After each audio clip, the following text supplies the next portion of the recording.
Isaiah 40. Comfort, O comfort my people, says your God.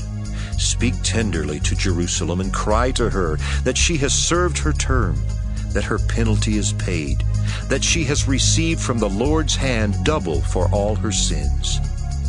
A voice cries out, "In the wilderness prepare the way of the Lord. Make straight in the desert a highway for our God. Every valley shall be lifted up, and every mountain and hill be made low. The uneven ground shall become level, and the rough places a plain. Then the glory of the Lord shall be revealed, and all people shall see it together, for the mouth of the Lord has spoken."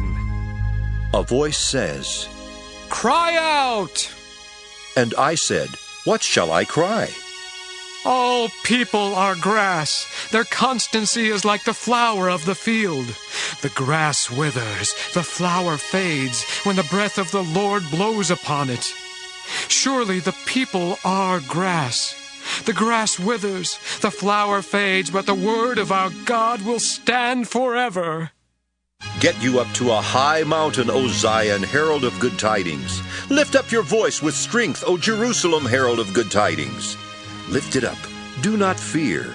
Say to the cities of Judah, Here is your God. See, the Lord God comes with might, and his arm rules for him. His reward is with him, and his recompense before him. He will feed his flock like a shepherd. He will gather the lambs in his arms, and carry them in his bosom, and gently lead the mother sheep. Who has measured the waters in the hollow of his hand, and marked off the heavens with a span, enclosed the dust of the earth in a measure, and weighed the mountains in scales and the hills in a balance? Who has directed the Spirit of the Lord, or as his counselor has instructed him? Whom did he consult for his enlightenment? And who taught him the path of justice? Who taught him knowledge and showed him the way of understanding? Even the nations are like a drop from a bucket, and are accounted as dust on the scales. See, he takes up the isles like fine dust. Lebanon would not provide fuel enough, nor are its animals enough for a burnt offering. All the nations are as nothing before him. They are accounted by him as less than nothing and emptiness. To whom then will you liken God? Or what likeness compare with him? An idol? A workman casts it, and a goldsmith overlays it with gold and casts for it silver chains. As a gift one chooses mulberry wood, wood that will not rot, then seeks out a skilled artisan to set up an image that will not topple. Have you not known? Have you not heard? Has it not been told you from the beginning? Have you not understood from the foundations of the earth?